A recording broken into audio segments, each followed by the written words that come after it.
I'd say we're looking for well-rounded students, students who have done well academically, who have been involved in clubs and organizations, and who are excited about becoming part of our community. The biggest thing we look at in the admissions process at Virginia Tech are for strong academic students. So we're really focusing on their transcripts to see that they've taken challenging courses, have a strong mix of A's and B's, as well as strong test scores. That is the biggest piece to the puzzle, but we're actually looking at all areas of the application. So we're reading their personal statements to see what they can bring to our community.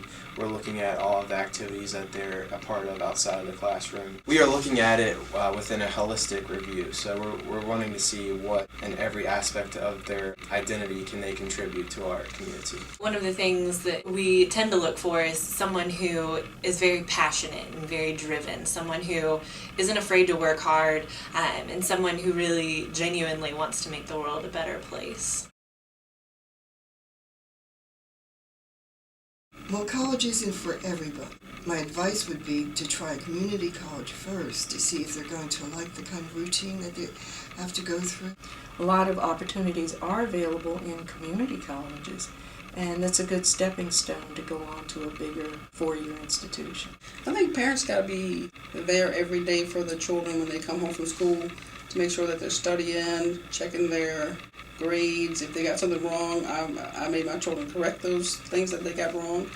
They've got to be good citizens, volunteer for the community. I've made my children independent. At age 2, I even made them pack their own snack for preschool. I would say just make sure that you're dedicated to the process, that you are filling out your forms on time, you're keeping track of things, and that you're applying to as many scholarships opportunities as you can.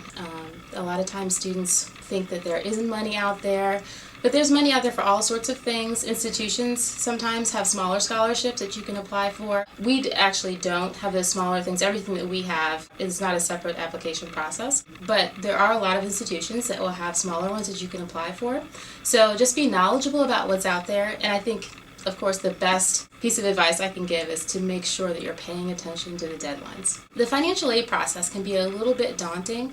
You have to fill out the free application for federal student aid, or the FAFSA form, and it asks a lot of personal questions. And sometimes students kind of are put off by that. Parents may be a little put off by that too, but just know that in the end it's going to benefit you, because it could end up helping you to yield a lot of money for the process. I would say for students, especially Native American students entering college, do your best to extend yourself out to others and try to be outgoing and get to know people from other identities. Do your best to try to reach out and connect with people that share that same Native American identity as yourself. So Native at VT is a great way for you to become involved at Virginia Tech, for example, and just be able to feel comfortable within the college environment. Ask about whatever resources may be available to you. Just be very open and very honest, and identify yourself as an American Indian, and it will get you that much further.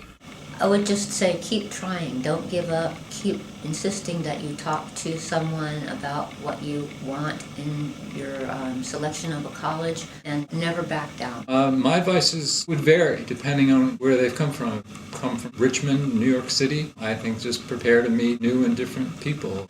And you're used to a large place with a lot of diversity, so embrace it here, because that's what we teach. Find something you like and excel at it. This will enrich your life. Again, those American Indian students coming from smaller Native American communities, rural communities, I would encourage you to prepare for being in a larger community. That's not always easy, but there are support systems, other American Indian students, faculty, deans who really genuinely would like to help you, would like to see the American Indian presence at the University of Virginia, at all the state universities of Virginia, significantly increase.